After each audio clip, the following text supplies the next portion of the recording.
It can often be said that there is a fine line between love and hate. Many of us walk that line every day. Friends, family, and co-workers. I can't believe I once liked that guy, shitty dude. You're a fucking asshole. My personal favorite is, I fucking hate that bitch. Then there are those who are always telling you about the human condition or that you need to stop being so hateful. These are the ones who say you need to demonstrate humanity. As for me, I just worry about my condition and the condition of my family. It's good to have friends, but be realistic. Friends you can only trust from here to there. And in my case, not all family or friends had my back. It was a hard lesson I learned the hard way. The good thing about all of this was that I learned who my real family and friends were. My name is Pace Jensen. I am 29 years old, a former soccer player and an avid runner. I'm married to Amy. She's a hot little mommy with the appropriate attitude. But the best part of my life is that I'm a father of 3 little boys. At the time of our collapse, Amy and I had been married for about 7 years. The reason we had children so quickly and often was because I couldn't get enough of my wife. I lived and breathed Amy. That's where my downfall began, I believe. We made our vows the day after we graduated from college. We both graduated from UMass. Amy majored in secondary education, and I majored in management information systems. Amy got a job at one of the elite private schools in Dallas, and I worked at Empire Funding. We had a pretty good start in life. There were ups and downs during our marriage, as there are in most marriages, but nothing serious. I think our first fight occurred when I wanted to buy a 1968 Shelby Cobra GT 500. It was a 2-door fastback with a 302 cubic inch, 9-liter V8 engine, GT 350. To top it off, it was candy apple red with 2 white stripes in the middle. Unlike some people I know, I could afford a $100,000 car, but I love classic cars. Anyway, like I said, Amy and I had a great life. We lived pretty close to my family, and I thought that was a good thing. My mom and dad were in their 50s, and I also had a younger brother named Rob. Rob was 17 years old and went to the same high school that Amy taught at. In fact, she taught his class as well. I think Rob was an ops kid because he was 12 years younger than me. Rob and I were as close as you can be to a little brother who is 12 years younger than you. When anything happened or when Rob needed something, I was expected to make the sacrifice. That's how my family lived. That was our motto. You need to have courage and deal with it. Be a hero, son. Just give it to your little brother and you'll be a better person in the long run. My dad repeated this so often that it got to the point where I just let it pass my ears. Another good thing in my life was my best friend Jeffrey Parks. He was the kind of brother I wished I had. We had been best friends since 3rd grade. And if anyone knew how I felt, it was him. Jeff was an attorney, and I expected him to have my back in all legal matters. Anyway, last Monday when I got home, Amy told me that she had taken the boys to her sister's house. It was 4 houses away. When she told me that, I thought we'd be alone, if you know what I mean. But she said she had something she wanted to tell me. I didn't think life could get any better, but then Amy told me she was pregnant. I wanted to know when the baby was due so we could start buying things before the baby was born. I guess I was as happy as a person can be. Heck, I was just hoping it would be a little girl so I could spoil her to death. But for some reason, Amy was a little out of it, and she had this detached look on her face. I asked her what was wrong. Pace, it's not your baby. Amy said it so quietly I couldn't hear. What's going on, honey? Why are you so depressed? Pace, I love you, but I'm not having any more of your babies, Amy said. I was a little confused and asked her why. Amy, you always said you wanted a big family, so why such a sudden change? Jesus, this isn't going to be easy. Then Amy started going around and around as if whatever she was about to say was going to change her life. Amy, I love you no matter what, so just tell me how you feel right now. Just say it. Then she stopped, pulled out her phone, hit speed dial, Could you come over here, please? Whoever she was talking to, it sounded like they knew more about this than I did. Amy, who was that and what the hell is going on? Amy said. Just keep up the pace. I need help getting my words to you. I don't want to mess up what I have to say. I asked her who was coming and what it was that she just couldn't tell me without help. Heck, if you can't tell your husband, who the hell else could you tell? All sorts of thoughts ran through my head, none of them good, but what came next shocked me. 2 minutes later, the doorbell rang. Amy answered the door, and when she came back, she was followed by my mom, my dad, and my 17-year-old brother, Rob. Okay, Amy, what the hell is going on? Shit. How can I say this without hurting you? Rob just stepped in. Look, Pace. Amy is in love with me. That's what she wants to say. Mom and Dad are here to support us, Rob said.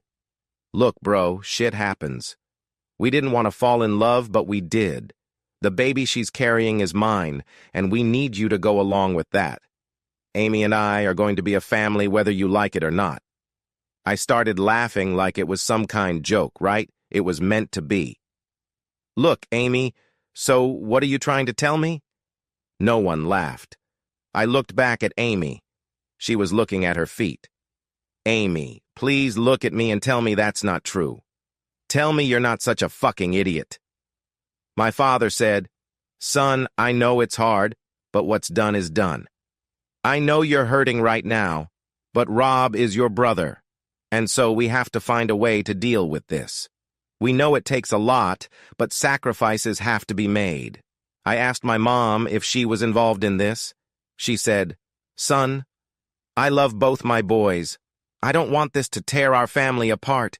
You have to find a way to live with it. We're all family. You have to be the hero in this. You have to find it in your heart to not be angry and to do the right thing. I couldn't believe they were asking me to just sacrifice my life for a snotty little jerk because I was older. At that moment, that exact moment, I started to hate them all. Seriously and with passion. The fine line between love and hate had been breached. The question is, how much can I, a man, hate my family? The very family that betrayed me on every side, my wife, my brother. And what parent would agree to this travesty? How could I have known it would only get worse? I couldn't take it anymore. I turned and walked out with Amy and my mom in tow. Rob pulled Amy away from me. I went through 4 houses to pick up my kids. At her sister's house, I was met by a sheriff's deputy. For a moment, I thought Amy's sister, Rachel, was involved, but she looked as shocked as I was. The deputy sheriff told me that I was forbidden to see my children until the court made a custody decision. I looked around and felt the hatred growing more and more with each passing second. I asked the sheriff if I could go back to my own home. He asked whose name was on the mortgage. I said mine and mine alone. Since there was no order prohibiting me from being home, I turned around to go home. As I passed my father, he grabbed my hand. Pace, listen, son, please don't do anything that you will regret later, my father said. We all need to sit down and discuss this like adults. I looked at him and told him to never call me a fucking son again. No. Get your fucking hand off me or you'll regret it for the rest of your life. Now leave me alone, all you backstabbing bitches. I looked at Amy and told her, if I were you, I'd hire a good lawyer, because, trust me, you're going to need it. Enjoy the kids while you can. Now get the hell out of here, whore, and take these assholes with you. Before I could take another step, Rob shot at me. He hit me on the right side of my face. Before I could bounce away, my dad grabbed me and Rob hit me again. I was lucky Rob hit like a bitch, or I would have been hurt. The sheriff jumped off the porch, ran up, and pounced on Rob. I broke free of my father's grip and punched him in the mouth with my fist. He fell to the ground, and the look on his face was complete shock. He never would have believed that Pace, a sensible kid, would get so angry. When the fight was over, Rob and his father were arrested for assault. But I had no idea that the best was yet to come. A couple days later, I got a call from the assistant district attorney asking me to testify. In doing so, I just casually mentioned that it all started when my 29-year-old wife of 7 years was pregnant by my 17-year-old brother. I also said that the brother went to 12th grade at the same school that Amy taught at. They seemed to show some interest in this information. 2 days later, I went to meet with the only person I could rely on, Jeffrey Parks, an attorney. I arrived at his office in high spirits. It turned out to be another trip in treachery down the Pace-Jensen freeway. While waiting for him to finish, he came out with his new client. Amy looked over, saw me, and smirked. I looked at Jeff and said, "Better, Jeff. You'd better do it with me." Jeffrey Parks turned and walked away. That's how it was arranged so quickly. Jeff was their man. He knew how I would react and cut me short. I never thought she'd do something like that. I'll always wonder why he decided to follow her. But then you know what?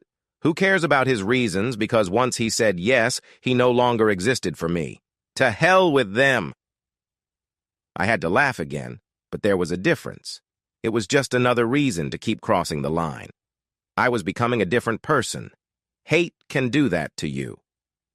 I turned to a different kind of lawyer, Stevie Crust. Stevie was known as an ulcer. His motto was, "If you have money, go for it." He was about to close his office when I found him. I asked him if he wanted to get involved in a case that would soon receive national publicity. He saw the dollar signs, unlocked his door, and we walked in. I wrote him a check for $10,000. I told him that sooner or later he would have to bail me out.